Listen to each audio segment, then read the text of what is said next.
Well, home prices are falling in 60 of the top 300 largest housing markets in the US right now, year over year. And what's more is that buyer demand has really failed to materialize in this spring selling season. Buyer demand and pending home sales, according to Redfin, those are actually down 3% year over year. So really, we've got not a lot of buyers out there nationwide.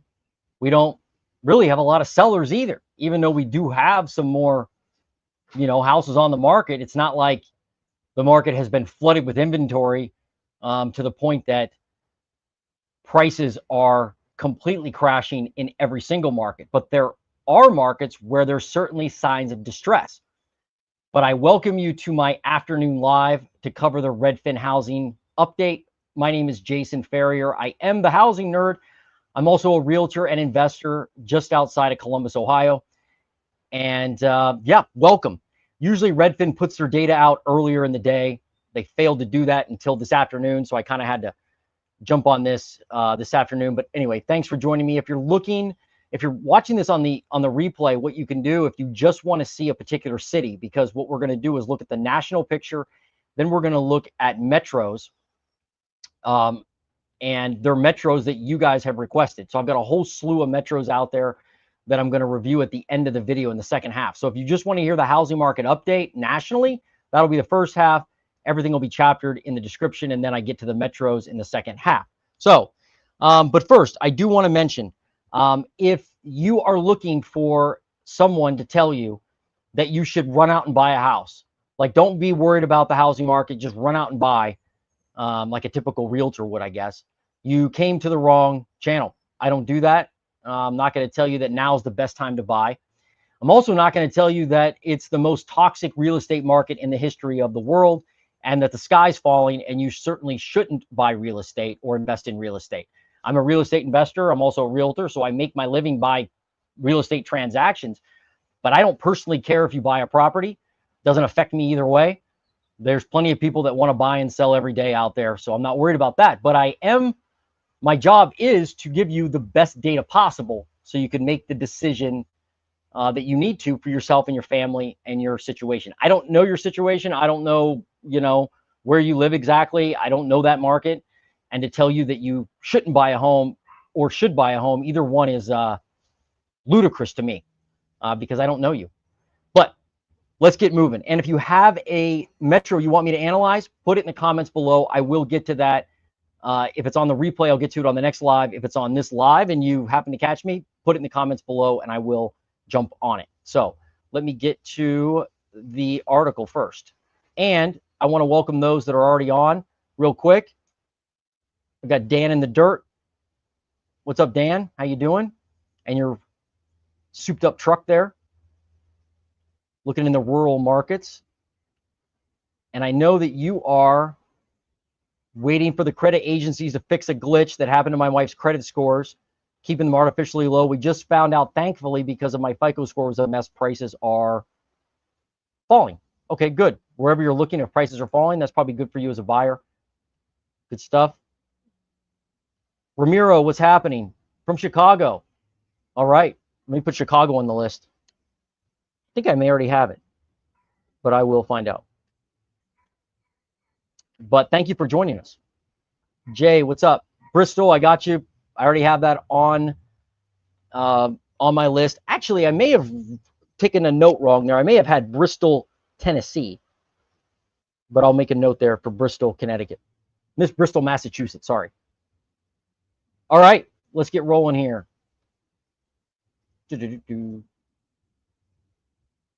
So this is the latest Redfin article.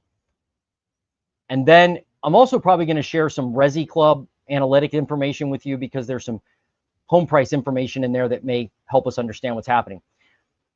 Whoops, that's a little big, isn't it? All right, there we go.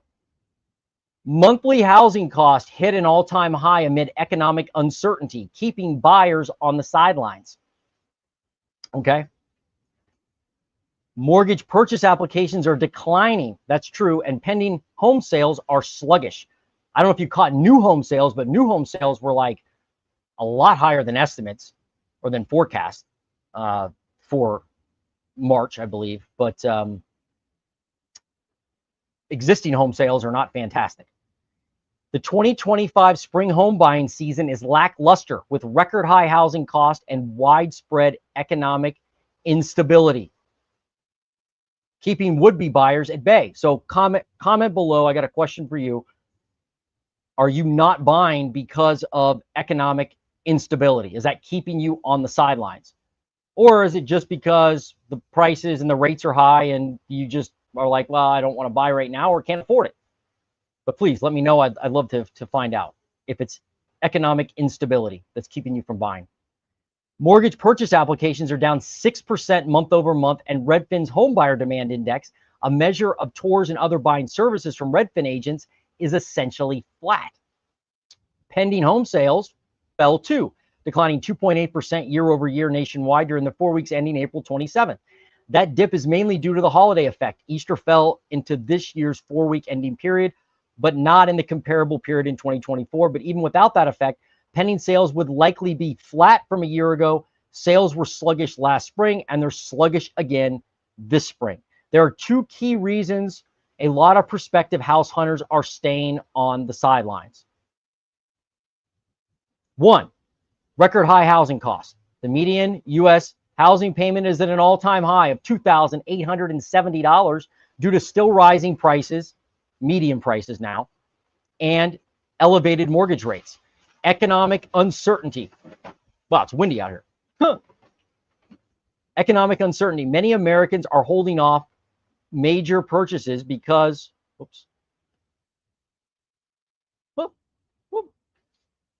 sorry. Because they're uncertain about the future of the economy due to things like tariffs and increasing odds of a recession. Okay. A lot of people who would normally be making moves right now are standing still, said Bliss Ong, a Redfin premier agent in Seattle, Washington. They want to ride out this period of economic uncertainty and wait until they feel more secure to make this huge financial decision. The people who are buying are picky. For instance, buyers aren't making offers if the home is on a busy street or if it has one bathroom instead of two. Heaven forbid you only have one bathroom. When the market was hotter, those homes would fly off the shelf despite not checking every single box. I completely agree with this paragraph. As a realtor, helping people buy and sell homes all the time, and a lot of people who are hoping for a crash may not want to hear this, but I'm in the central Ohio anyway, and you'll see how much markets differ coming up as we review some of these metros. But I'm seeing a lot of homes that are priced in an affordable price range. Those are going within days with multiple offers still. It's not as crazy as it was a few years ago, but I'm trying to help people right now find a home in central Ohio in that $200,000 price range, which is kind of that affordable range for our area anyway. For a lot of areas, it's like insanely affordable, but for our area, that's, it's a small, house they're looking for, 2-bedroom, 1-bath, 3-bedroom, 1-bath, 800 to 1,000 square feet, decent neighborhood on, with a garage. That's what they're looking for. I've got a few buyers looking for those, and they're nowhere to be found. I mean, you can find them, but they're gone quickly unless they're destroyed or they're next to a train track, right? Then they'll sit on the market. So there's a slight difference, but the affordable houses that are ready to be moved into, even if they're not all the way updated, those are still moving fast, really fast. And there's a short supply of them. There is. Redfin agents in many parts of the country say they're seeing more action from sellers than buyers. That's true. New listings are up 6.1%. That's it. Year over year. And the total number of homes for sale is up 13.7%. Not very much. Daily average. Okay. So let me back up a minute.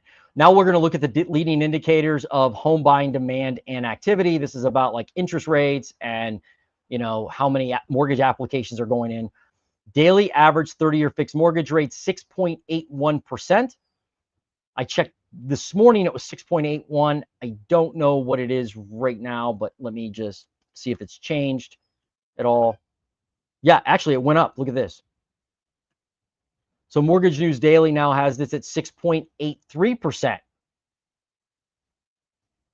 kind of surprising because I think the 10-year was down yesterday. But regardless, 6.83 now. They're saying 6.81 as of this report, but about the same.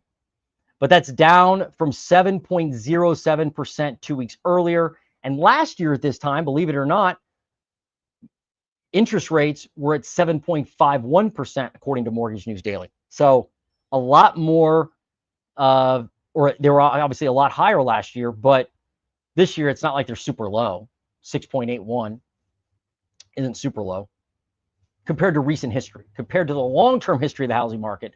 Obviously normal, or some would even say a little low, but compared to recent history, definitely lower. When they were at 7.5, maybe even close to 8 at one point over the last few years. Mortgage purchase applications, look at this, down 4% from a week earlier as of the week ending April 25th. So less people applying for mortgages versus last year. I'm sorry, versus last week, my bad.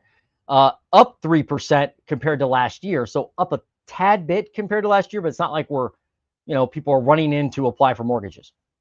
This is a great indicator of buying demand. The great indicator of supply and seller, I guess, motivation would be new listings and active listings. But as you're going to see here in a minute, new listings and active listings are both suffering. So it's like nobody's buying, nobody's selling really. Redfin Home Buyer Demand Index, essentially unchanged. I don't really pay attention to that. Touring activity, up 42% from the start of the year. At this time last year, it was up 32%. So we're up 10% year over year, I guess. I don't know how much impact that makes. But Google searches for homes for sale, that's unchanged from a month earlier, but up 8% year over year. All right, key housing market data. So this is where they look at the top 400 markets in the U.S., and then they analyze the median sale price, active listings, new listings. So they're not looking at all metros, just the top 400. That's all they're going to look at. Let me look at some comments real quick to see if anybody has any. Ryan Evans, what's up? I just bought a 2014 custom-built 2,650 square foot big garage on 10 acres in Dobbins, California at $145 a square foot. Is that good? Is that good there? I don't know if that is. Sounds like you think it is, which it may be. But where's Dobbins, California? I used to live in California, but I don't remember hearing about that place. By the way, if you're on this live, I got 58 people on right now. At least hit the like button. That's all I ask. Hit the like button. And comment. Let us know what you think. Dan in the Dirt, what's up? There's major calls for an investigation into investor mortgage fraud using loans meant for families like FHA, as well as fraud on homes on HUD homes in the exclusive period. I hope they go to prison. Yeah. So if you're an investor, well, there are large multifamily loans for FHA that are completely legal, and investors use those all the time. But if you're buying a single family house as an investor and you're not going to live in it, generally speaking, and I'm not a mortgage expert, I'm not a mortgage loan officer. Generally speaking, what Dan's saying, correct me if I'm wrong, Dan, is that the investor can't rent out the house and not live in it and have an FHA loan. That's really what he's saying. And I think there are some, hucksters out there who have done that, and it sounds like somebody's going to catch them in the act of doing it. I don't know how many are out there, but I mean, FHA loans are not easy to get. Like, there's a lot of inspection with them. The government, they crawl through your finances. If you have any back taxes, like, they're not exactly easy to close on sometimes. So if I'm an investor, which I am, I would never use an FHA loan unless it was a large multifamily deal that made sense to use an FHA, or I was house hacking, like a duplex, triplex, or quad, living in one unit, renting out the other units, which, by the way, is maybe the best place to get started in real estate if you're not already in real estate and you want to buy something. But that's for another time. Anyway. Whoops. Right. That's correct. Okay, good. Right. So I was right. Yeah, that's fraud that's going on. And yeah, hopefully they get caught. Start with the AG of New York State. She said her primary home was in the state other than a New York to get a better loan rate. Well, we don't know if that's FHA though, right? Like, maybe for some reason her lender said if she has a home in another state, she'll get a better rate. Maybe they said that. Like, I don't know, but excuse me, but it's normal to like live in a different state than where you have a rental home.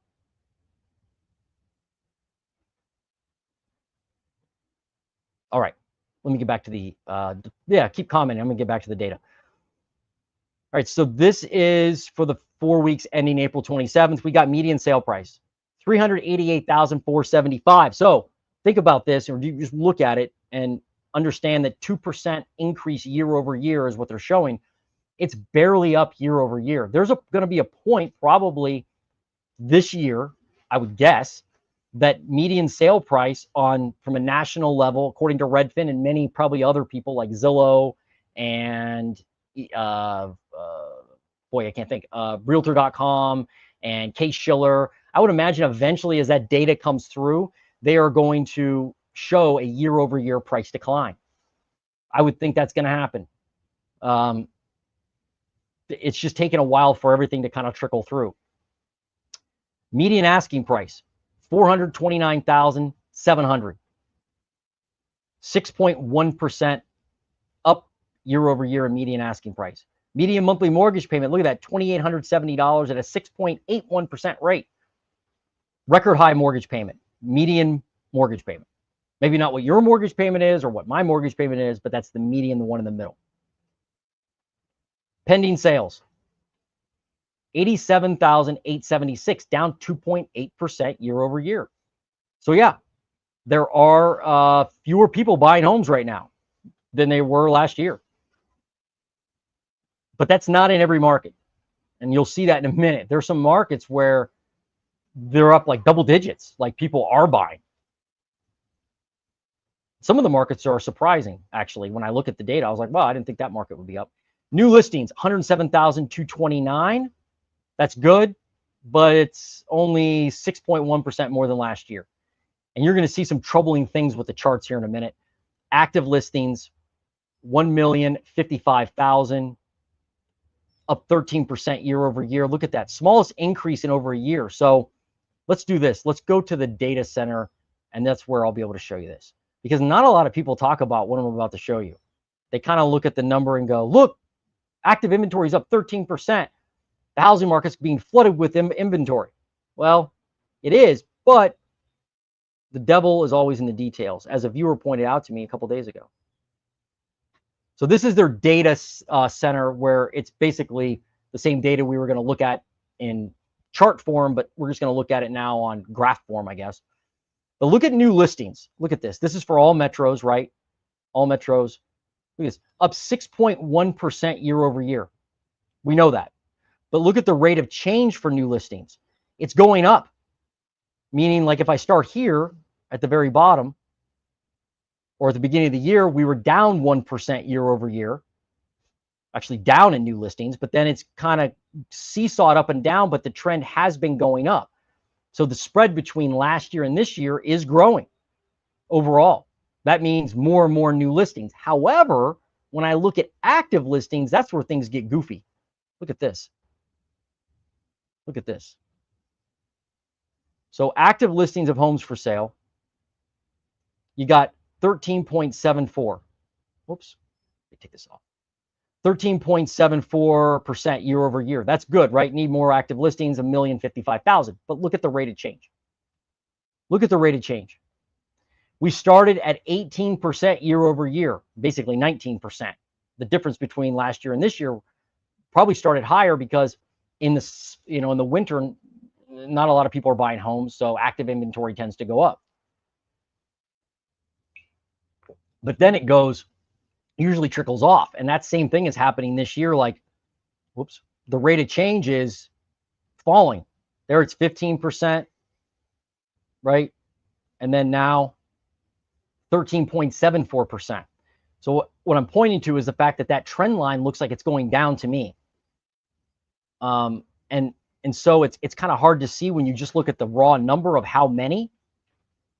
The point is, if you were going to see a lot of distress in the home market, if people had to sell, they need to sell, not want to sell. If you look at the comments on my channel and you watch any of my videos, you're going to hear me repeat that over and over again. Need to sell is I'm pulling the fire alarm. I got to sell tomorrow. Why? Could be back taxes. It could be a life event like, I got divorced. It could be I can't pay my mortgage anymore for whatever reason. I need to sell my property. You are not going to hide it from the listings. You're not going to ghost. List the property. You are going to sell the property and put it on the market anywhere you can. That tells you that there is somebody that needs to sell. When you see that, you'll see a bunch of price cuts, maybe, but you'll also see that property hit the market quickly, and you'll see it at a price that is motivated. And it may even say in the description, motivated seller. If they want to sell and not need to sell, you're going to see what we're seeing now, which is, hey, I'm going to put my home on the market. If it doesn't sell at my crazy price, I'll cut the price a few times and then I'll just take it off the market, maybe relist it again later. No big deal. I don't need to sell. I want to sell. This active listing number will continue to go up, but at a much more active rate, in my opinion, a much more steep rate, if you see more need to sell versus want to sell. Every market's different, but nationally, that's what I'm seeing. Sorry, that took a while to explain. All right, so that's active listings. Let's look at pending sales on this list here. Yeah, look at pending sales, down 3%. Down 3% year over year.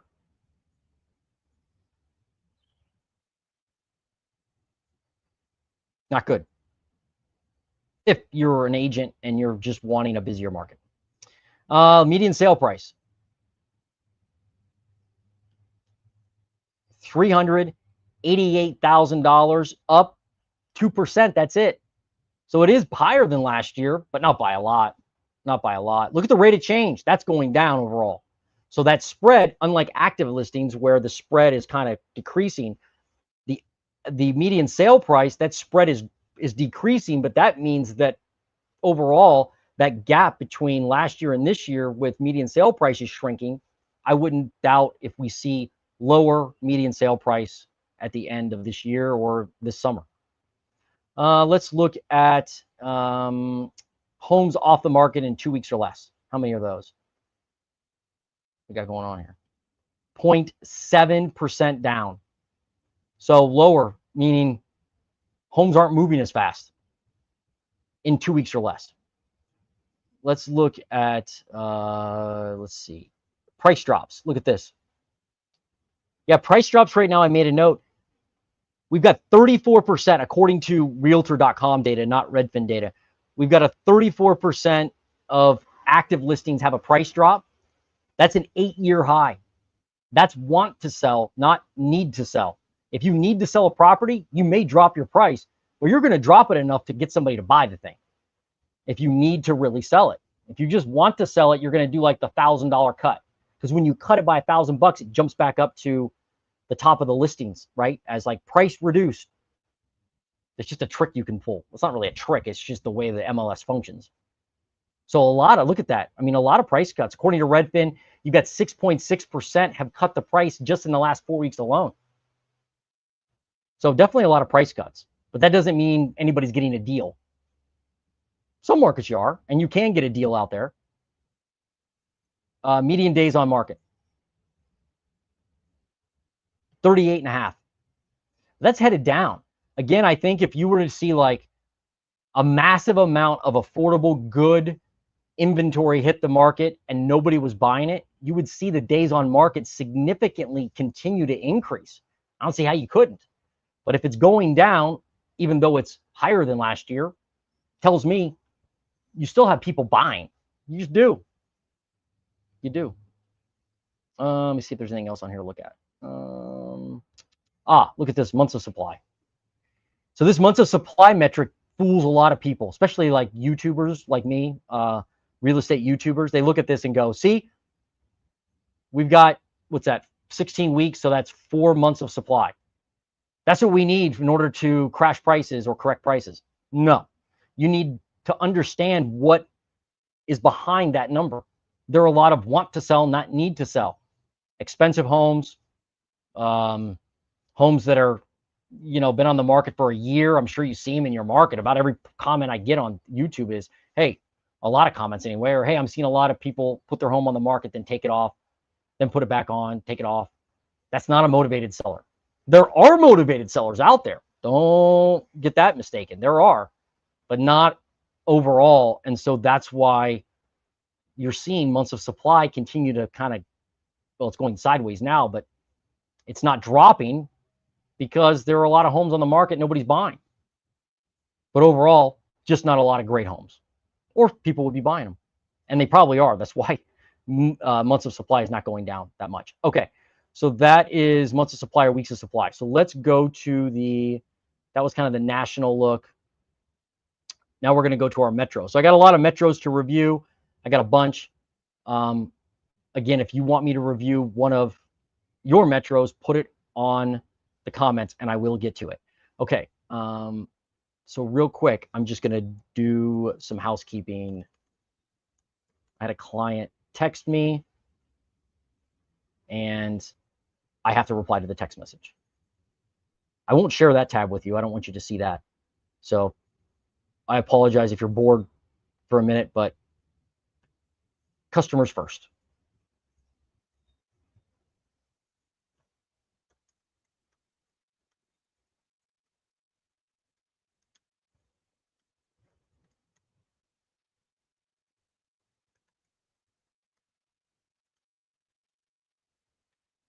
Okay. Sorry about that. Let's start with Columbus, Ohio, where I live. Everybody always asks me for Columbus. So let's start there. We're going to do new listings, do active listings, pending sales, median sale price, all that good stuff. And keep commenting. I will go back to those. New listings in Columbus, Ohio.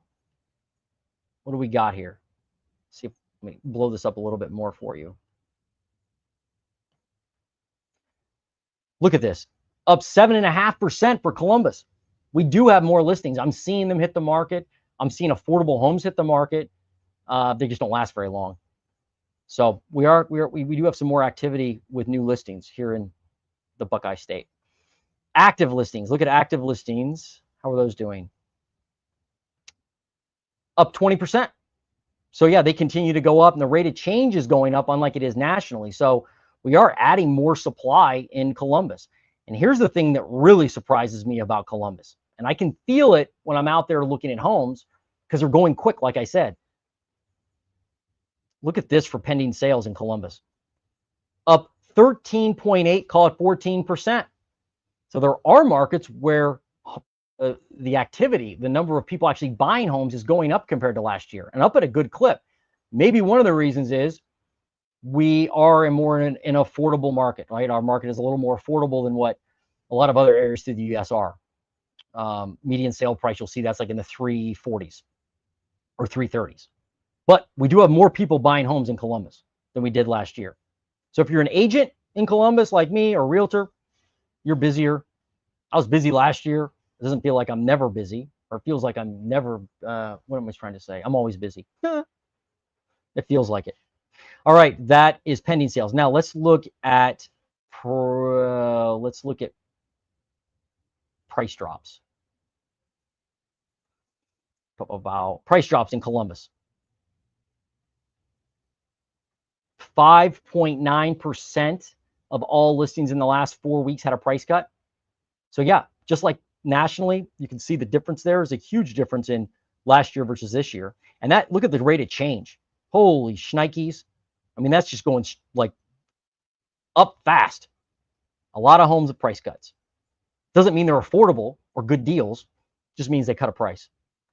Let's look at average sale to list price ratio in Columbus. 99.6%, 99.7%. So sellers are basically getting what they're asking. Not a whole lot of discount. I mean, look at it back in 2022, 104, 105%. Wow. That was a crazy time. Completely unhealthy. Completely unhealthy. Yeah, that wasn't great. Okay, we're going to do the next metro, which is Cleveland. Oops, I forgot to do median sale price.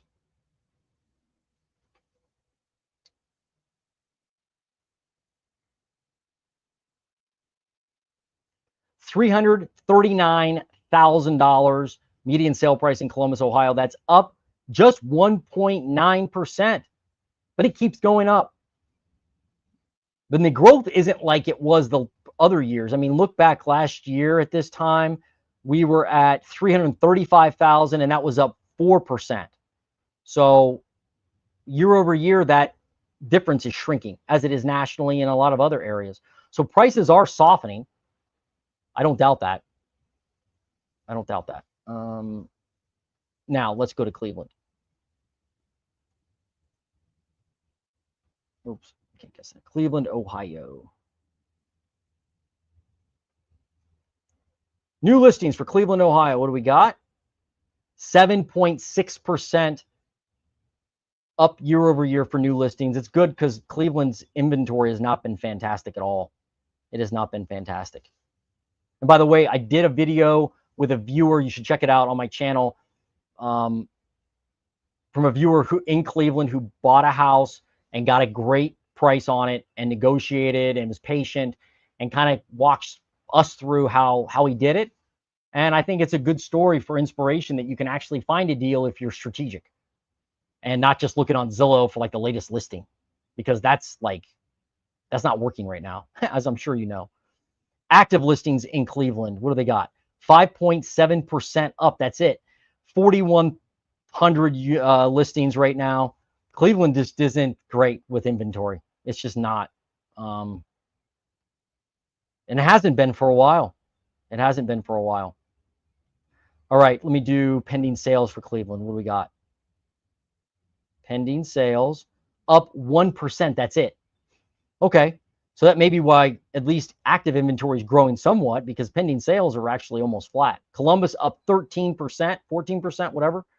Cleveland only up 1%. Let's do median sale price in Cleveland. $227,000. But that's up, if I round, 8%. Yikes. Yikes. So prices there keep going up, even though you're still only at 227 grand. For the median price. Not all houses are priced like that, obviously. Okay, that's Cleveland. We're going to do Cincinnati next.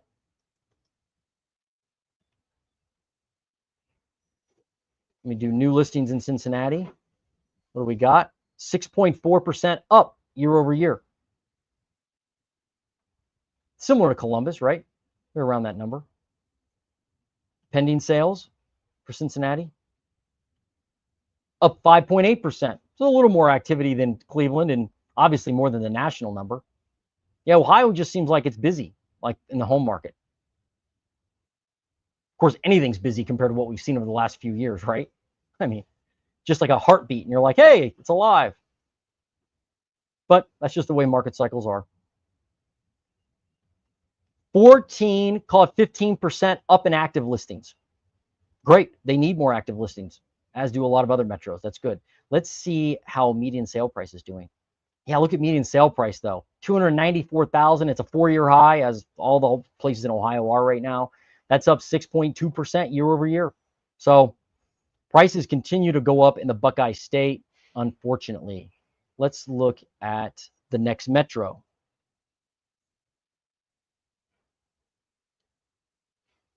I've got, let's see, Las Vegas, Nevada. And I'll get to your comments. Whoops, what's up with this? I will get to your comments here in a few minutes. Oop, that's Las Vegas, New Mexico. Yes, I type like an old man. That's a class I did not pay attention to in high school or any time, this typing. I wish I had.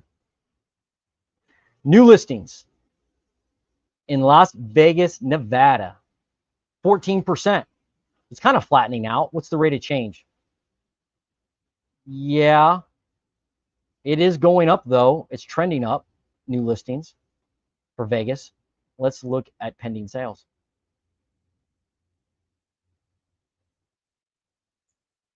Wow, down 13%. Woo-wee! So you got a place like Columbus up, what, 14%. You have a place like Vegas down 13%, right? Completely different markets. And then the national number down 3%. So in Vegas, man, buyers have like walked away. They're at the casino or off in the mountains or in the desert somewhere doing something because they're not buying. That's for sure. Active listings. Let's do that next in Vegas. Wow. Look at that. 40.47. I mean, at that number, you know, you have to round. I mean, 40% higher than last year in active listings in Las Vegas, Nevada. Sometimes I got to double check while I'm on the right screen because that's like, wow, that's a lot. And look at the rate of change. Unlike nationally, Vegas continues to go up with that rate of change. So I would think you're going to keep adding active listings, especially because you're getting less pending sales. Jeez.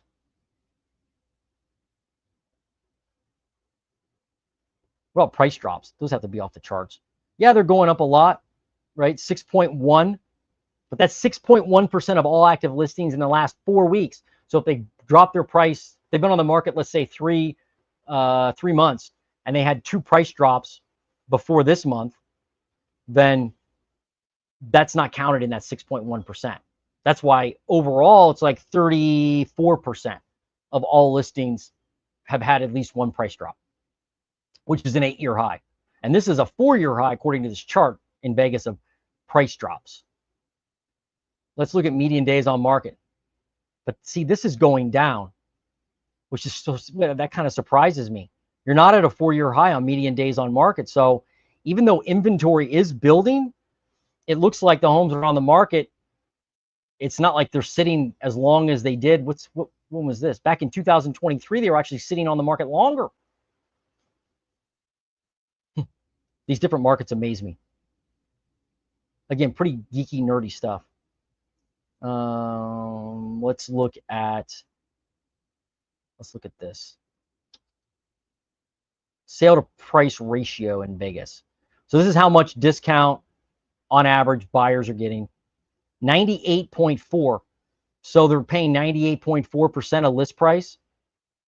It's not, obviously it's not near a high, but it's not a low either. Back in 2023, they were paying 98%.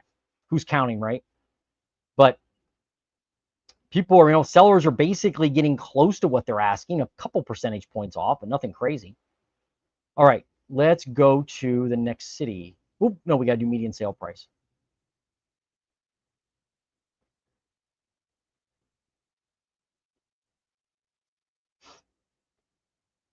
Median sale price in Vegas, always curious to look at this, 448 grand.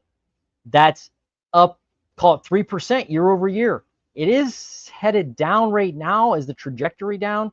Yeah, the trajectory is headed down too. So I would think you're going to see larger and larger price drops in Vegas. I would assume there's even some affordable homes that are maybe sitting on the market, maybe. Or if they're not sitting on the market, they are, there are more affordable homes hitting the market, hence why the median price is going down, because it's the one in the middle, right? That's the house in the middle.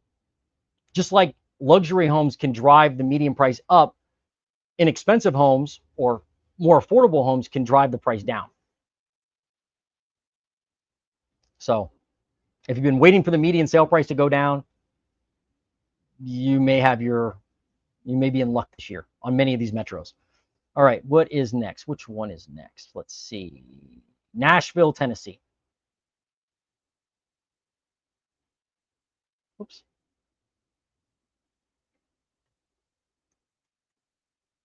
Nashville, Tennessee. Always a fun one to look at. Always start with new listings in Nashville. Up 3.5% year over year in new listings. I thought this would be a lot higher. Like I thought you'd be up. I mean, it's a 4-year high, but again, if there was a ton of distress there, you'd think new listings would be like off the charts. But must not be. Must be a lot of want to sell, not need to sell. Pending sales, wow, like Vegas, look at that, down 11.7%. Jeez. So maybe some of those want to sell people will turn into need to sell after they've listed their home for a long time and nobody's buying it. Maybe eventually they're like, you know what? I can't afford this anymore. Maybe it's a second home in Nashville. I think a lot of people bought Airbnbs in Nashville. By the way, I got a great Airbnb video coming out in the next few days. My editor's just making a few final changes and then I'll get it out. And yeah, there could be a lot of pain from Airbnb in Nashville. And there's some unbelievable homes there, like really, really expensive homes. I went there and visited some family. I couldn't believe the size of some of the homes. Just not even comprehensible. Active listings up 18%, and it is going up. Look up, but the rate of change is kind of flat or so. And this could be a result of people taking their property off the market. Like if you take it off the market because you don't need to sell, then it comes off active listings, even though it didn't sell. So that could be what's going on there. Why you're not seeing an explosion of active listings. People are just like, I give up. I'm going to take it off the market. Let's look at median sale price. Look at this, down year over year. Here's one of the metros down. All that small. What is that? Less than 1%. But it is down versus last year. $470,000. Nashville's expensive. And look at the rate of change. That's going down too. So I would think you're going to see more pricing pain in Nashville as we continue on. All right, next metro is Skagit County, Washington. Okay, so on the Redfin data center, you can look at metro or county level, because sometimes they don't have details for a certain metro, so you can go to county. So I've actually never looked at this county before, but let's look at Skagit County, Washington. I don't even know where that is. I used to live in Washington too, in Seattle, or not in Seattle, south of Seattle, but I lived in Tacoma, which is not Seattle at all by any means. But I've never heard of Skagit County. All right, new listings in Skagit County, Washington, up 2.9%. Just a little bit more of seller activity. And this is the height of the selling season. Remember that. This is like when everybody wants to put their home on the market. People are trying to buy homes or take a move because of school's ending soon. And then you've got school starting in the fall. So they want to kind of catch it in between those times. Active listings in Skagit County, Washington, 6.29% up year over year. Not bad, but not a ton of inventory. It's a 4-year high. Median days on market. I don't think I did that for Nashville. Boy, this is hard to see. But this can't be right. Is it right? 8 days. Jeez. Homes move there like really fast, I guess. Price drops.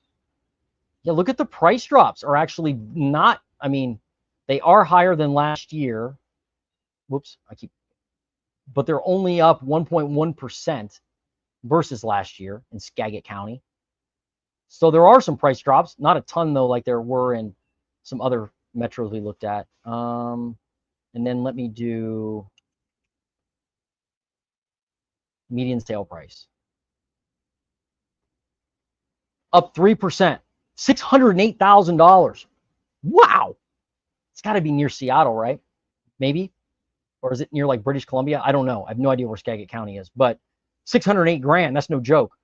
Up 3% year over year. So you are up, but what's the rate of change doing? Boy, it's hard to read this rate of change. It's so up and down. I mean, you're up 2.62% before you started the year, up 5% at 556, but now you are at 608. So the median sale price is going up. And it is a 4-year high. So not a lot of active listings in Skagit County, not a lot of new listings. Prices still look like they're high. I'd like to know more about Skagit County, Washington.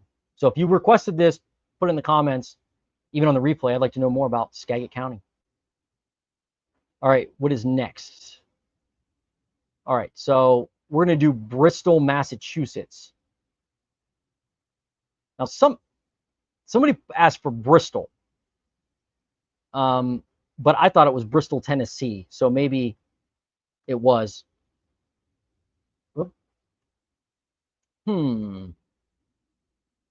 Is it Bristol County? Did I have that wrong? Let me look. Yeah, sorry. County, Bristol County, Massachusetts. New listings. Look at this. Massachusetts has more new listings, more homes for sale. They've been so, new listings have been so bad in the Northeast. The Northeast probably has the worst housing market in the country as far as like tightness. Like it's just tough. Not a lot of new construction probably drives a lot of that. 6% up year over year in new listings. That's it. That's it. Pending sales. Up 5%. So a little more people buying, a little more people selling. Active inventory. Up 18% year over year. Wow. That's almost a 4-year high. So you do have some more active inventory out there. That's good. That's good. Median days on market, how's that looking? That's headed down. So I think what you're going to see this year is as we get more and more inventory, right? And even as prices start to drop somewhat or not go up as much, I guess is probably the better term.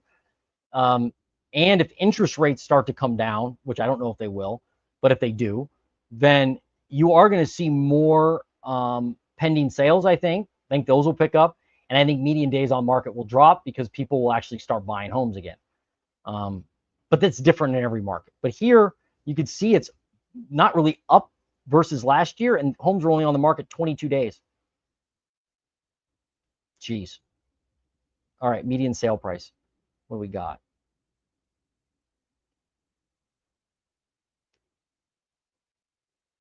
$500,000. That's up 1.6% year over year. Call it 2%. So it's a 4-year high as far as median sale price.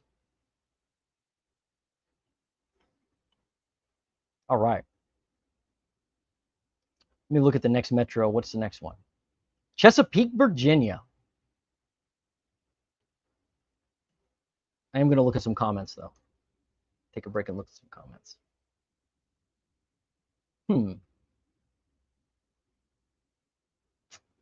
Maybe it's the county. Is that a county level thing?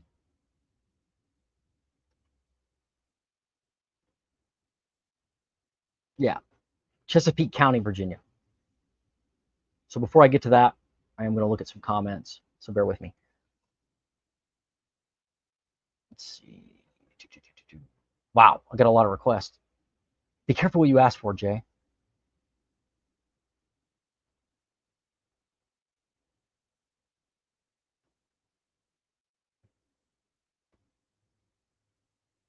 What's up, Chris C? I've made several offers in Chicago. Sellers are so unrealistic with pricing. Yeah, just keep making offers, man. That's all I can tell you to do. You'll find somebody who's motivated eventually. I mean, do an experiment. See how many offers you can make in 1 week. Just be careful you don't make, several offers at once. You end up buying 3 or 4 houses at once. What's up, Steve Hamrick? How you doing, man? Jay, does any of this have to do with what's going on in DC? Oh, boy, that's a loaded question. I think that's a great question, though. I think a lot of it has to do with, yes, the tariffs. I think it doesn't really matter what's actually happening with the tariffs. Just the overall notion of the tariffs and not really understanding them or trying to figure it out. Here watching nightly news, whatever they're doing. I think buyers are seeing that and they're going, "What's happening? I think I should stay on the sidelines." I am hearing some of that, but I also think that payments are just too high. I know everybody says it's price is why people aren't buying, but the average home buyer I run into wants the payment. That's what they're looking for. I'm not saying that's the right thing to do, but I think that's what's happening. So I think the confusion in Washington, along with, in higher record high mortgage payments, I think those two things are crushing buyers right now. That's a great question. And thanks for watching, man. I hope you and the family are well. Isn't the Alpha Omega, what's up? Are you my property manager? Because that's one of the property managers I use is called Alpha Omega. Isn't the New York AG being charged for fraud for misrepresenting properties? Oh, I don't know. Oh, you're asking someone else. I don't know. Not sure. Wait till those homes go on the market from extend and pretend COVID programs. Right. Yeah, that may happen. You may see more hit the market. I'm just hoping that owner occupants have the opportunity to buy those, and it's not all investors. Also, May 5th, all those student loans be hitting credit reports. That's true. Yep. Do you think real estate investors in general like or dislike tariffs? Oh man, I don't know. I'm an investor and I don't really think about them.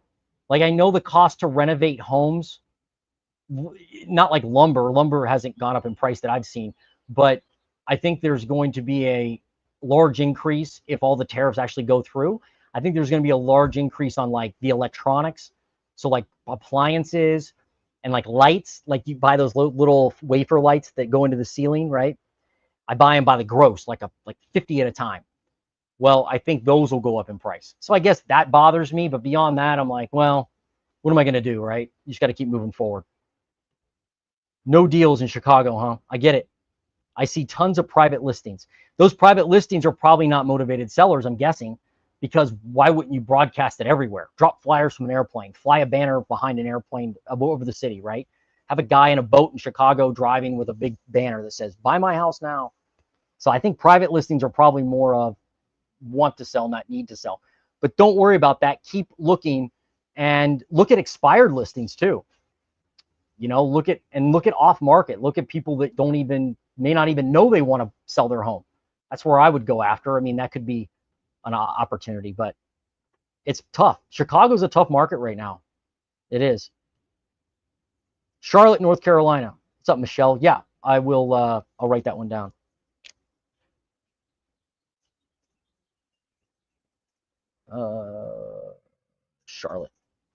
Charlotte. I can't do Charlotte City. I have to do Mecklenburg County. They don't put Charlotte in there. Oklahoma. You wanted Oklahoma, right? Oklahoma City. You got it. Aaron, thanks for joining us. Blue Ridge, Georgia. Okay. Is that a county or a city? And if I get, if I get near the end of this thing and I forget one, just remind me. DJ Forecast. Hello, chat and Jason. What's up? Middle Tennessee, Nashville, Franklinton, Murfreesboro is good to Chattanooga. Why don't I just do everything for you? I'm just kidding. It's fine. Yeah. Well, I just did Nashville. Did that help, or do you want me to look at a county? Let me know if there's a county you want me to look at, Kyle. But thanks for joining us. Here's something. I'm not buying because it's generally a terrible financial decision to buy an asset at the top of an artificially inflated market cycle top. Yeah, I mean, it depends on what your goals are. If you're like, hey, I got to flip this home over in 3 or 4 years because, I want to make some money on it, then, if things have gone parabolic as far as prices in your area and you think they're going to drop, then that's just, I guess, a market timing strategy, I suppose, right? I think there's a lot of people out there that are looking, going, you know what? Home prices could drop after I buy, but like, you can't control that. And if you're going to be in there for 10 or 15 years, is it really that big of a deal if they drop? Some people it is. Some people that's everything. I know there's people that look at their Zestimate every week, every month. They probably look at it and go, look at me, look how successful I am. And then Zillow changes his estimate. And then they're like, oh no, it's down. painted flesh, loyal, humble pride, just as far as the eye can see. Is that poison? Did I get that right? Does the percent of asking price statistic include previous price drops? Percent of asking price statistic include? No, the percent, that's a great question, Charles. The percent of asking price is when it closed. Oh, I see what you mean. Yes. It's not a percent of the original asking price. It's the percent of the, right? Hang on one second.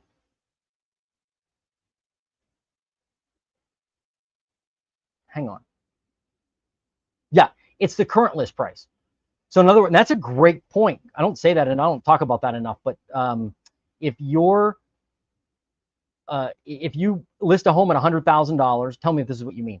If you list a home at 100 grand and I cut it to 99, I cut it to $90,000, let's say. And then somebody gives me 90 grand for the house. I got 100% of my asking. And my list price was 90 grand, even though my original list was 100 grand. So I guess I said it does include it, but it depends on how you look at it. So they're just looking at what it's sold for versus what it's listed for right now. They're not looking at the original list, because in that situation, it would have been 90% of asking. And if I bought it at 90, somebody bought it at 90, I originally had it listed at 100 grand, but I dropped it to 90 grand. That's a 10% discount. If they bought it at 90, and at that time the price was 90 grand, it would be 100%. So that's a great point. If you look at the original list price, that delta is much larger because of all these price drops. So well done. Well done. Tell me if that's what you mean.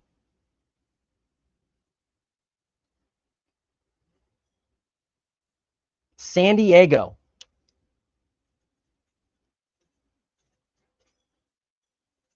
San Diego. Aaron asked for Oklahoma already. Yep, I got you. Right? I wrote that down, didn't I? Yes, I did. I got that. Can you do Chicago? On my list to do here, a couple minutes. Springboro, Ohio. Okay, so I don't think that's in here. However, if you either come back, if you don't want to watch the rest of these cities, if you want to come back, or if you want to wait till the end, I will see if I remember to go into the local data in Zillow. I may be able to find that in Zillow. I'm not sure though. I do an Ohio update though, and that's coming up. So you maybe want to tune in for the Ohio update, because I'll do that and dissect the county level info. But Redfin only has like major markets. What I should know this. What county is that in? Springboro.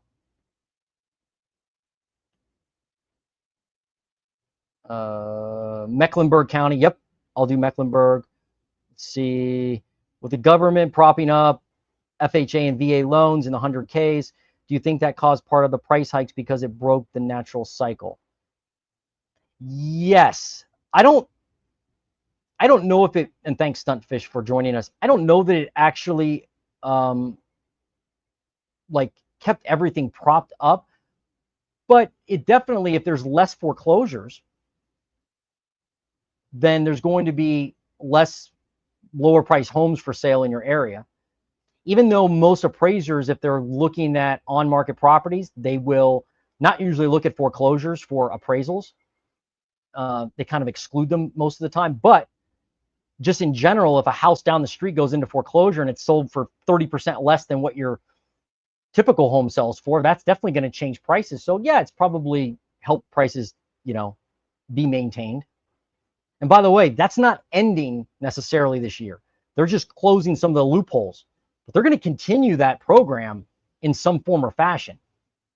They are going to continue it. And what he's referring to, what Stuntfish is referring to, is that FHA and VA loans have had different types of moratoriums in place on foreclosures, and you can stop making your mortgage payments and they get tacked onto the back of the loan. Everything possible to keep it out of foreclosure. That was like the goal of the COVID mortgage relief programs, and there's still a lot of them in place, unfortunately. What do you think of using seller's realtor to buy a house? This is a tough one, Ren. If you are going to, like, that's called dual agency, where you got an agent representing both sides of the transaction. That can be very tricky because as an agent, you have to represent both buyer and seller, and you can't really be loyal to both parties at the same time. It's very difficult. And generally I try not to do it. So my overall advice would be is to get independent representation. If you can find a realtor to help you buy the home that's not using the seller's realtor, I would always suggest that if possible, but that's a general suggestion. I would just say be really careful if you decide to do it. I actually bought my first house that way, and it worked out. But Charlotte, yep, I got that one on the list. Brother Ted, what's up, Brother Ted? Austin, Texas is clearly down year over year. It certainly is. But now, finally, either time to buy, but is it now finally either time to buy or close to it? Thanks. Austin, Texas. We'll look at Austin. I don't know. I can't answer if it's time to buy or not there, because I'm not in that market and I'm not looking at the houses that you want to look at. But I will look at Austin. That's where that is. Warren County, Springboro. Okay. Let me see if I can find that. Man, I got a lot on this list. All right, I'm going to look at one more, and then I'm out, and then I'm going to keep going with the cities. Prices are too high. What's up, Juan? Yeah, they are in many areas. They are. Okay, let's get back to these cities. All right, we're going to look at Chesapeake. That's where we're next. New listings in Chesapeake up 8%. Up 8%. Could that be because of the government stuff out there? Maybe.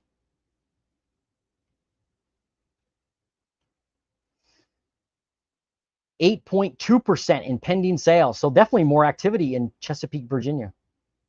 Definitely more activity. Buying and selling, it looks like. Active listings in Chesapeake, Virginia. 5%. Only 5%? It's a 4-year high, but not that impressive. 603 houses for sale, it says. Median days on market. 7.5.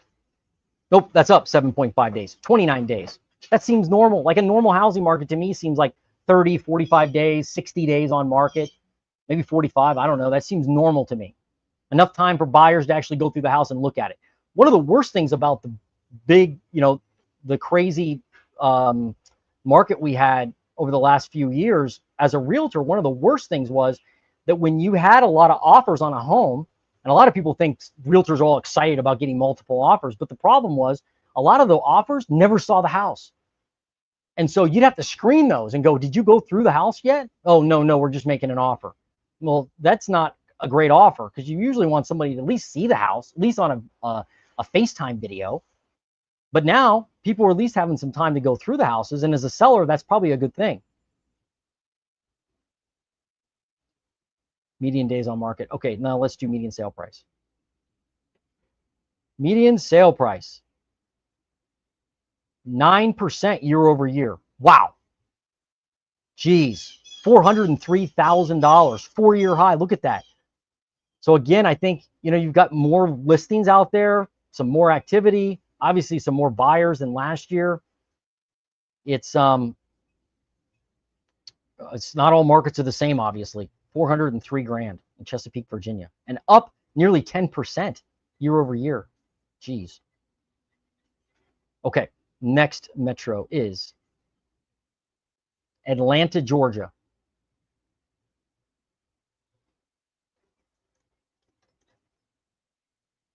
Got to go to the Metro J.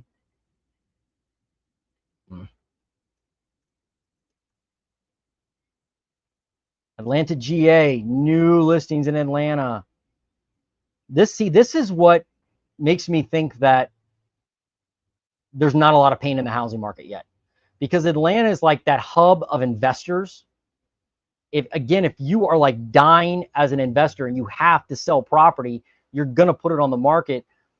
If Atlanta, which I think is one of the largest metros for institutional investors, if there was pain with those investors, like real pain, not pretend pain, then you would see new listings higher. You just would. People would be putting their homes on the market. They're not going to hide them from the market. They're going to put them on the market so people buy them because they need to sell. Otherwise, they're financially ruined. Yeah, look at active listings up 18%, but look at the rate of change in Georgia and Atlanta going down now.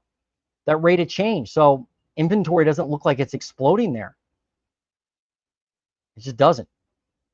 Atlanta is definitely one to keep an eye on. All right. Let's do medium sale price. Median, not medium. It's not a psychic. 398 grand, up barely 1% year over year. Just 1%. So, I mean, to be only up 1% in spring selling season, is that a crash? No, but it kind of feels like a correction maybe, because shoot, normally you'd be up like last year. Look at last year during the summer. Look at where they were in the summer, up 5% to 420. Look at this time last year, they were up 3.4%. So that rate of change is going down. So prices may soften there. They may. But I don't know if they're going to crash. There just doesn't look like there's enough inventory. All right, that was Atlanta, Georgia. Next is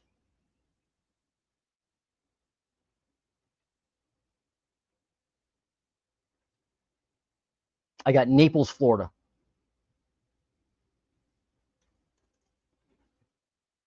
Naples, Florida.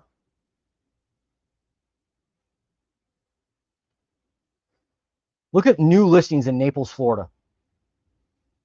Down 10%. So you have fewer houses being put on the market than you did this time last year by 10%. Again, every market's different, right? Active listings up 30%. So it sounds like there's houses that may have been sitting there a long time. What's median days on market? Yeah, look at median days on market, 71, up 20 days year over year. Again, I wouldn't say this is a distressed market because new listings are down. But there must be a lot, my guess is, this is a complete guess, there's a lot of expensive homes on the market that are just rotting. Like down there in Naples, probably $10 million homes, right? That are just sitting there. And those usually take a long time to sell, by the way. Really expensive homes, generally speaking, take longer to sell than, unless they're priced really well, or there's something about them that's extraordinary. But most really expensive homes in really expensive areas can take a long time to sell. So I guess that doesn't necessarily surprise me, though it is a 4-year high right now and up 20 days year over year. What's new listing median sale price? This is a little different. Well, that's gone down. This is when you put a home on the market. That's only 679 grand. Oh, up 0.8%. But let me look at median sale price in Naples, Florida. Down 7%. Look at that. That's gone down, no doubt. But you can tell by the other previous years, it's gone down, up and down like a yo-yo. But that rate of change is definitely falling. Look, 7.87% up year over year in the median sale price. And now you're down 6.62%. You can see that rate of change falling. So I would think you're going to see maybe some more price pain in Naples, but not, it doesn't seem like it's crashing because of the new listings. It could just be what's selling too, right? Like if expensive homes are not selling, maybe lower priced homes are selling, the $600,000 homes are selling. I don't know. I'd need somebody in Naples to tell me. But that's what I'm seeing in Naples, Florida. All right, what's next? Denver, Colorado. New listings in Denver, Colorado.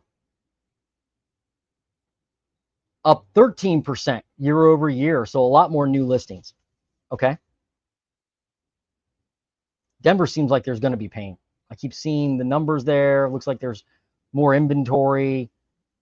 Prices there were kind of unhinged, you know, compared to other years. Yeah, look at active listings, 41%. I think the record now is Vegas, right? We've looked at 70%, but 41%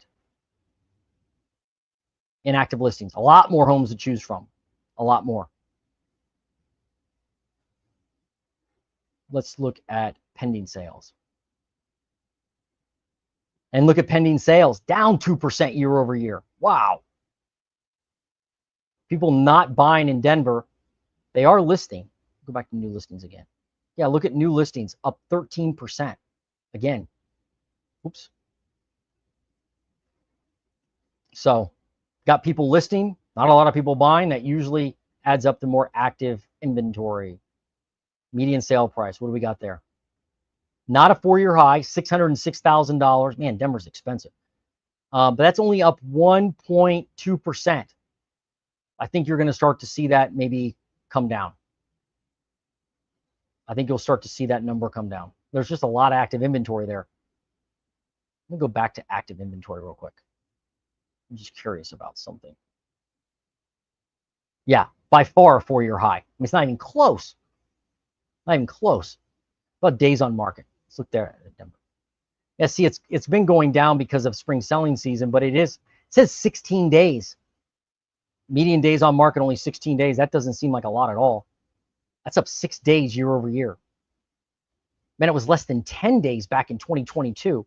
4 days. Median days on market, 4 days. There's no time to look for a home. No time at all. Wow. All right, that is Denver. Next on the list is,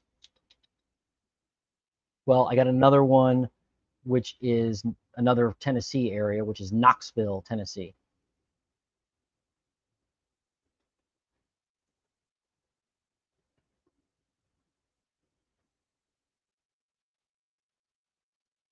%15 in new listings in Knoxville, Tennessee. Yeah, you've got a 4-year high of new listings. Okay. Pending sales. What do we got there? 3% up year over year. And what about actives? Active listings. It's got a lot. You've got definitely more. 24% more active listings in Knoxville, 4-year high. Median sale price, what's that doing? Up, that's still up. That's up 8% in Knoxville. Geez, $396,000. Maybe, you know, a lot of the other things that are maybe happening with these markets is where you have a lot of, where you start to get more inventory on the market and it kind of jars things loose. I mean, pending sales are up in Knoxville. And so maybe that jars some things loose. People start buying and it's making that median sale price change. But median sale price isn't a great indicator of what kind of deal you can get because it's just median. It's not what kind of price you're actually looking at. And then look at the median sale price, though. The rate of change here. It's going up. It's going up. Like you started the year at, what, 378? Now you're at 396. So prices don't seem to be going down in Knoxville. Though you do have a lot of inventory compared. Probably just going to take a while for that stuff to work through the system. Unless it's want to sell, not need to sell. Those want to sell people, kind of that inventory sometimes doesn't even count. Because it's, you know, it's overpriced and the person's not going to take any type of reasonable offer, like our guy from Chicago said. Sellers are unreasonable. So the houses sit. It's like a stalemate. All right, next area. Let's see. I've got, let me go back. Let's do Chicago while we're at it. We were talking about it. Oops.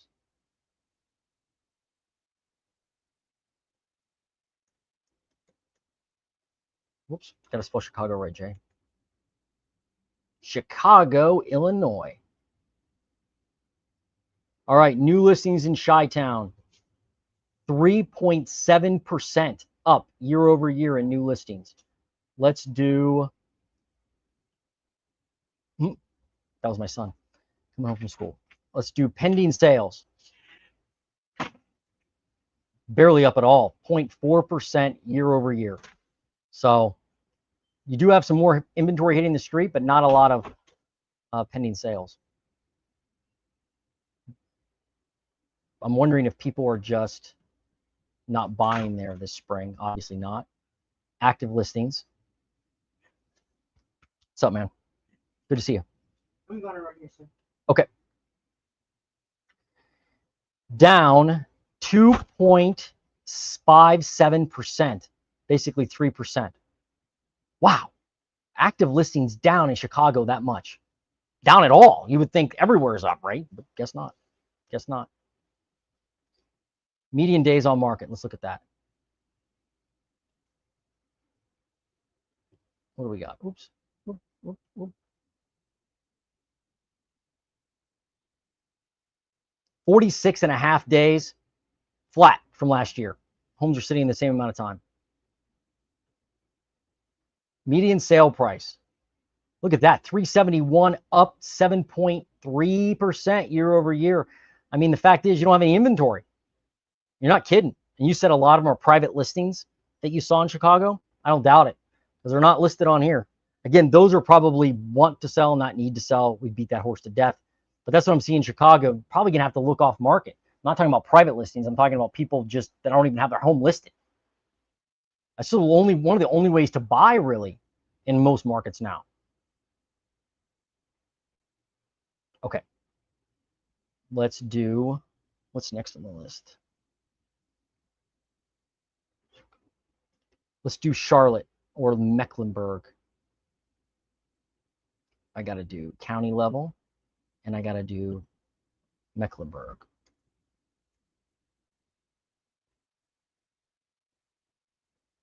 Let's do new listings for Mecklenburg County. 12.1% up year over year in new listings. So definitely more people putting their homes on the market. Pending sales. Flat, basically flat. I would think active listings are going up in Mecklenburg. Yeah, look at that. 31% more homes for sale. So a couple people asked for the Charlotte area. You tell me, are you seeing a lot more homes on the market? Because it looks like you are, according to the data.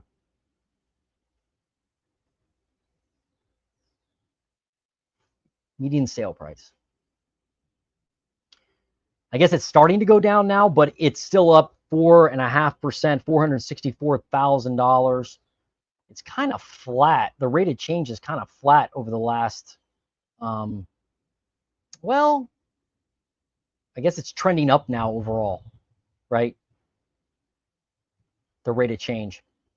So, but again, that's median sale price. There are a lot more choices on the market. Are they affordable choices? I don't know. I wish the data broke that down. That'd be awesome if it did, but it doesn't. So we can only look at median sale price. And for anybody on here looking at this, you want to look at a metro, I'm happy to help you, but you should definitely get with a local realtor and have them pull all this information, but for the specific area you want to buy in, and look back like 3, 4, 5 years and look at days on market, look at new listings, look at active listings, look at sold properties for the price range and the type of home in the exact area you want to buy in. And you'll notice a trend. You'll see a trend and you'll be like, man, median days on market is normally 30. Well, if you see a home that is now at 50 days, that could be a clue. There could be a deal there. But you can really usually only get that type of information from the MLS, from a local realtor. Usually. Okay, that was Mecklenburg County, North Carolina. Next. Boy, I got a lot on here. Oklahoma.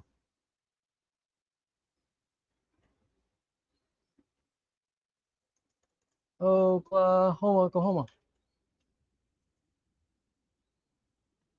Oklahoma City, Oklahoma. New listings in Oklahoma City. down 3% year over year. Yeah, it's nuts that there are areas where they're not adding more new listings than last year. It's crazy. Oh, pending sales. Wow, pending sales down 9%. Yikes. Yikes. So people aren't listing, and people are definitely not buying.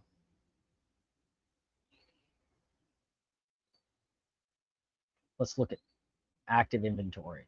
Look at active inventory, up 15%, but the rate of change is definitely headed down this spring, as I would imagine, because there's no new listings. So I keep saying this, I'll say this a lot on my channel: got no inventory, got no crash. You just need more inventory. During the GFC, I just posted this on my channel on one of those posts with a picture. There were like nearly 5 million active listings, according to National Association of Realtors, back during the GFC in like the end of 2008. 5 million. Right now, we've got barely over 1 million. So while there is more inventory, it's not even close to the number during the GFC. Point being, you don't just need a little more inventory. You need a boatloads, exponential growth of inventory, of affordable homes, good homes on the market, to see these prices start to come down. And I think that's what we're running into right now. There are more homes for sale, but it's a big ship. It's going to take a long time to turn around. Look at median sale price in Oklahoma City. Not surprised. $268,000. And that's a pretty affordable market. 0.01, that's 2% growth. You're still up 4-year high, but that rate of change, like many other areas, that price change from last year is shrinking. I'm sure if we look down here, well, actually, look at that. I spoke too soon, because we were down 3.8% year over year. Now you're up 3% or 2%. So I guess I spoke too soon. That rate of change is actually going up slightly, but you don't have any inventory. There's no home for sale. That makes it extremely difficult to have any kind of price changes. So in a market like this, if I just looked at that only and I didn't pay attention to any local stuff, which obviously you have to, but if I was like, am I just going to put like a chip on Oklahoma City? Like, I would, like, to me, when I look at this data, I go, well, it doesn't seem like prices are going to crash anytime soon. So if I'm looking for a home, I'm going to do my best to get the best deal possible. I'm not going to buy unless it makes sense for me financially. And I'm not going to buy unless it's the right home to live in for a long time. But if I find all those things, then yeah, I'm going to buy, not necessarily worrying about the median sale price going down, because there's no inventory right now. Things could change, but we're not psychic. I don't have a crystal ball. So you just got to kind of do your best. But it's a big decision. I get that. Oklahoma City, we did that one. What else we got? San Diego.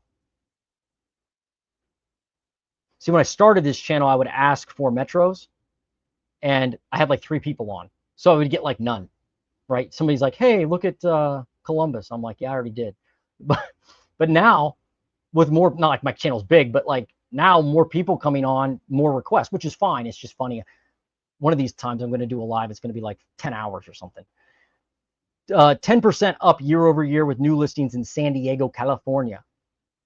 That's got to be a relief to some of the folks there, seeing some type of opportunity with homes on the market, though I imagine prices are still nuts. Active listings. Yeah, look at that. Up 26% in San Diego. Pending sales. How about home buyer demand in San Diego? Wow, down 6.3%. Okay, so let's look at, see, now this market has definitely changed compared to a few years ago. Median days on market. 19 days, that's up 4.25 days year over year. So they are taking longer than they have the last 4 years to sell. Price drops. Yeah, look at these price drops. 7% of all homes listed in the last, of all the active inventory that have had at least one price cut. Said that wrong again. 7% of all active inventory has had a price cut in the last 4 weeks. 7%. And that's up 3%. It's not like 3%. It's not a normal 3% gain. That means last year this should have been at 4, right? Yeah, 4.2. So it went from 4% this time last year in price cuts to now 7. It doesn't mean how much people are getting off. It means the percent of active listings with a price cut. Let's look at that stat that somebody asked about, average sale to list price ratio. I don't look at this on every metro to save time, but yeah, so 99.6%, 99.7. So what people are asking, current asking price, list price, not the original list, they're basically getting it in San Diego. But you've seen a lot of price cuts. So what happens, obviously, you guys know this, you cut a price 5, 6, 7 times, whatever, and eventually you get to a point that somebody makes an offer. And sometimes you get to a point where multiple people make an offer because you drop it a good amount. That definitely happens. All right. Let's look at median sale price. Median sale price, $924,000. Wow. Looking at like coming from Oklahoma City where it's like 268 or whatever it was, or Columbus at 330. San Diego, 924. Man, it still boggles my mind. That's up 0% flat. So at least you don't have year over year explosive growth like you did last year. I mean, last year at this time, you were up 10%. But don't get me wrong, homes are still, the median price is still higher than it was at the beginning of the year. At the beginning of the year, you started at 877. Now you're at 924. You ended last year at 874. So prices are still higher than they were this time last year, or barely higher. And they're higher than they were at the beginning of the year. But you have a lot more inventory. That's got to help. Maybe a lot of that's new construction. There's a lot of new construction out in that area. Okay, that's San Diego. What else do I got? Austin. I'm going to do a few more of these. Then I'll probably have to do them again. I'll probably have to pick this back up because there were a lot of requests on the next one, the next update. Because I do have to jump on a call here in a few minutes. New listings in Austin, Texas, up 6.6%. Okay. Pending sales, how are they doing? Down. Pending sales are down. Down slightly, but they are down. What about active inventory in Austin? Up 13%. Up 13%. That's it though. But I mean, shoot, look what happened last year. It was up, what, 15%? The big year though was in 2022 for Austin. Or actually in 2023 for Austin. So this is, look at that, up 87% in 2023. At the end of April 2023, you were up 87, 88. Who's counting at that point? A lot. You were up a ton in inventory year over year. So, you know, just because you're only up 13%, I don't think that really means much because you're at 14,000 active listings right now. Last year, you were up at 12,000 active listings. The year before that, 2023, you're at 10,000. So that number keeps growing up and up and up. And it shot up a lot. I mean, they added, how much did they add year over year? Yeah, they added 4,000 active listings year over year from 22 to 23. So that's where you're going to see major distress. And I think they're in the top list of areas with price drops. I'm sorry, with lower prices than last year. Let's look at median sale price. Yeah. Down 2%. Is that a lot? Not really, but it's a 4-year low in Austin. That is a 4-year low median sale price, 454,000 units. I'm sorry, $454,000. I mean, back in 2022, 541 grand. Now you're at 454. I mean, that's a crash, right? You're down over 20%. So there's a crash market. There you go. There you go. Okay, so that was Austin. I got a few more here.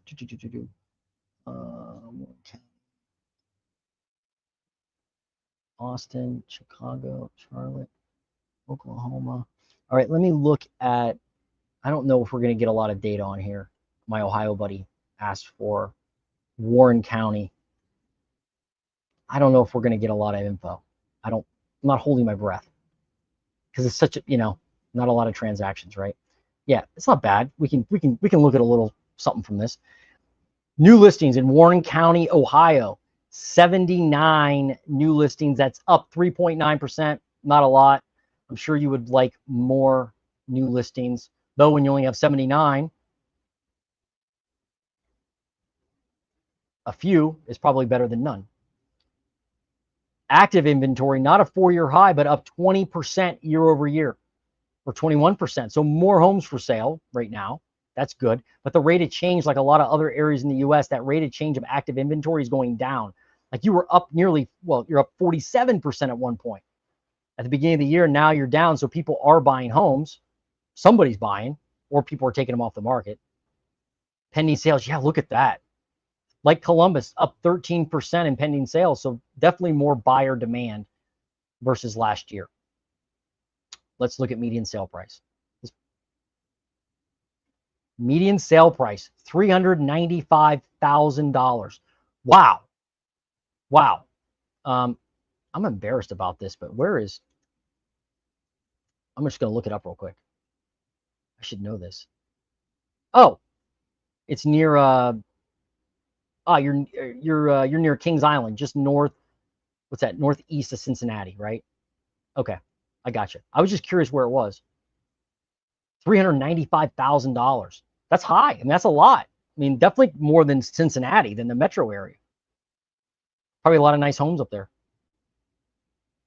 But barely up year over year, but it's not crashing. You do have more inventory, though.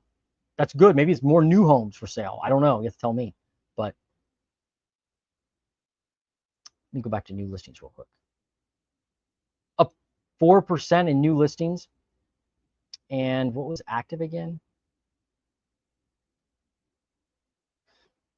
Up 20.1, call it 20, I'm sorry, 21%. Not a 4-year high, but, and let's look at the rate of change. That's headed down. Yeah, I'm shocked that prices are so high there. And you do have more inventory, so hopefully, prices maybe will start to normalize somewhat.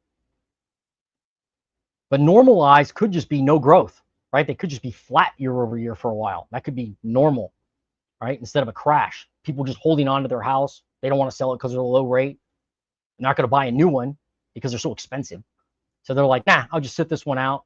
And that hurts the chance for prices to come down meaningfully anyway.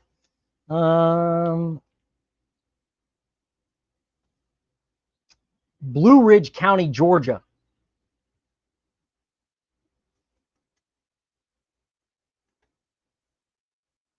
Did I spell that right? Blue.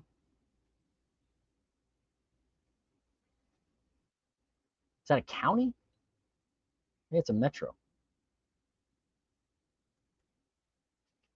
I don't see that on here. Blue Ridge, Georgia. Let me just try again. Blue. I'm not seeing that. You're going to have to give me a bigger metro near there, maybe. I'll probably have to catch. Well, let me just do it again. Let me try again. Whoops. Come on, Jay. No. Wow, there's only one county in the U.S. with blue at the beginning. There's a fact that it's kind of useless. Looks like it's going to thunderstorm. Okay. Let me see if there's another one. I think I got them all. I believe I did. Let me go back to the comments. What do you got?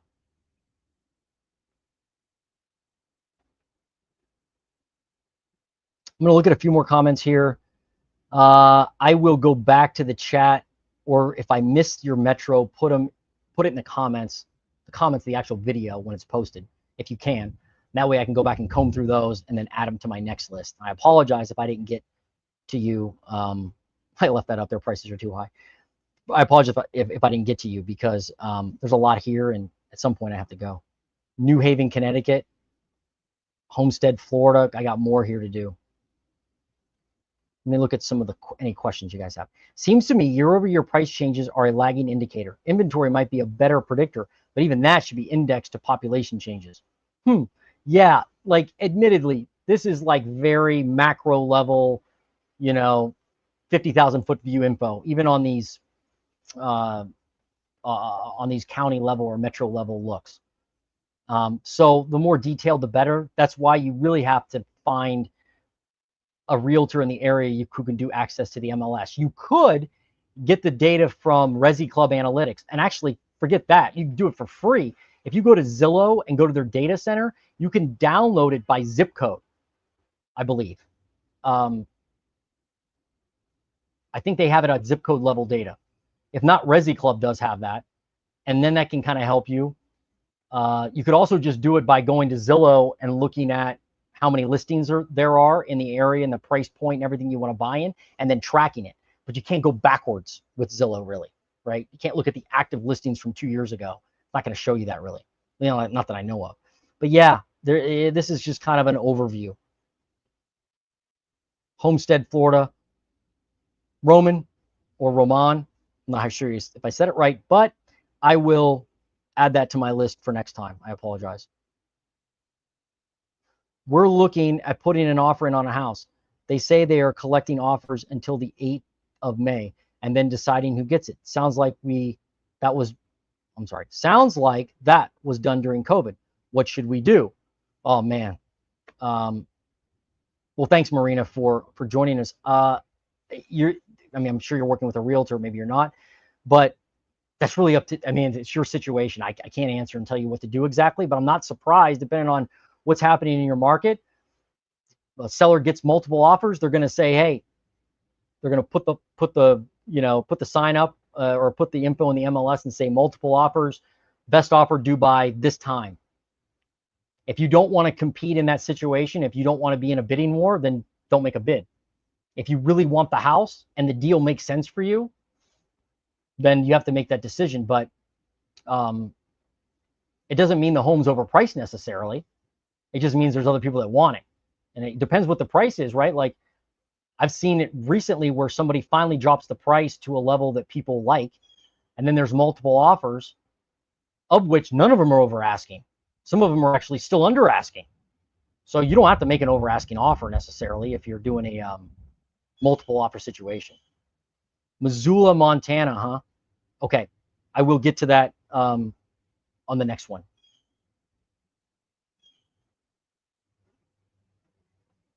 Rancho Cucamonga, yep. I will come back and look at that on the next video. I may even just do another Redfin video in the next couple days on a live and catch up. I just want to get through any of these that have questions or something I can help with right now. The shadow government bankers monopolize on the housing market just like they monopolize on everything else. The government wants to bleed us and keep us low. The shadow government bankers monopolized on the housing market. I mean, there's a lot of greed, fraud, and corruption in everything I think we probably touch. And there probably always has been. There probably always will be. The way I look at it is you got to have your own strategy. You got to do the best you can do and take care of your side of the street. And that's all I can control is my little kingdom. That's all I can do. I think and I'm not saying you're doing this, but if you're waiting or if anybody's waiting for the greed, fraud, and corruption to leave the market in order to buy, I don't think that's ever going to happen. I hate to tell people that, but that's my opinion. You tell me. But I get it. It kind of feels like the deck stacked against you. And I understand. We are all being duped. Richie dog, right? Is that how you say that? Richie dog? We're all being duped. Yeah, we may be in some way, I suppose. Oh, Phoenix. You want me to look at Phoenix? I will get to it on the next one. I apologize. TNAZ. It's definitely going to storm.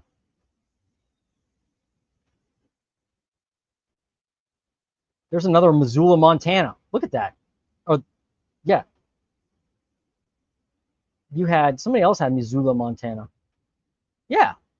Look at that. This person Marina has Missoula, Montana.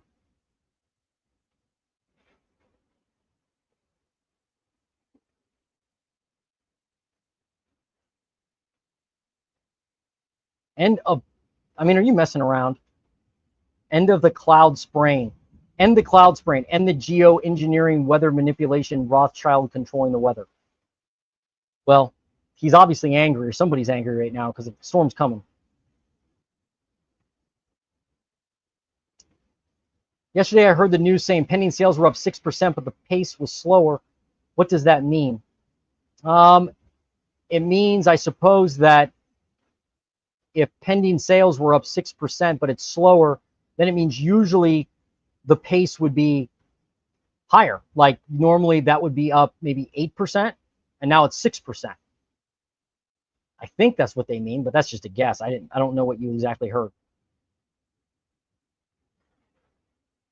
Maybe the time frame between offer accepted and close, to close. Yeah, that's a good point. Yeah. Personal Beauty Lab. And Seth, by the way, thanks for joining us. I probably forget to tell everybody that when I look at their comment, but do my best here, folks. My neighbor in Metro Atlanta dropped the price on a townhome 5 times. No buyers yet. Very similar to how sold. Oh, very similar townhouse sold 6 months ago for $365. 355, 345, 330, 315, 299, no buyers yet. Wow, 299. Is it a nice place? Man, obviously it's not low enough. Price sells the house, folks. Realtor marketing, you know, a yard sign, the description of the property. Believe it or not, I got sellers that say, hey, that description's not right. Change the description. Like, most people aren't looking at that. They're looking at the price. So sounds like that price isn't low enough yet. Everything butterflies. Oh, everything. There's a lot of new construction in Springboro. We looked at that. Warren County. Just don't know why everyone wants to live there. Maybe because of Kings Island. Isn't that where Kings Island is? All right, and I got a Texas one. Just found your channel. You say the next video. When should I look out for that? So I do these Redfin lives or a Redfin update. If I can't do it live, I do that once a week after the data comes out on Thursday or Friday. And then I usually do a video. Like now I'm doing videos once a day.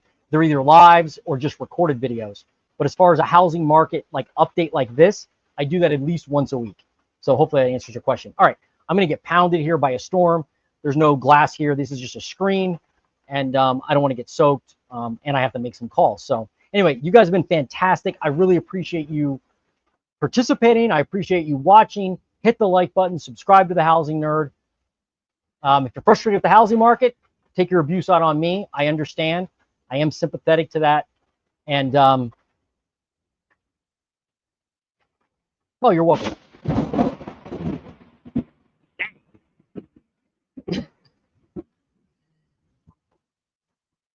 I think that's someone telling me I should get off this live. That's a keeper. That clip is a keeper. Wow. My heart's pounding. I wonder if it's one of these trees. I got these trees behind me that I've had to take like 4 or 5 out. By the way, that's a great reason. Look at the camera. That's a great reason why to be very cautious buying homes with trees around it, because trees are expensive to take out. That exact thing happened 4 or 5 years in a row. Lightning strike a big tree, it dies. You got to take it out before it falls on your house. That's not cheap. So that's a good reason to watch out when you're buying if there are big trees around. You can be into it for a lot of money, and it's not like a bathroom renovation. It's just a tree that's gone. Kind of feels like, but you can't remove a tree yourself. Too dangerous. Anyway, all right, I will be back again next week and probably tomorrow with another video. Be on the lookout for my Airbnb update, and we'll see you on the next Housing Nerd video. I'm out before I get struck by lightning. See ya.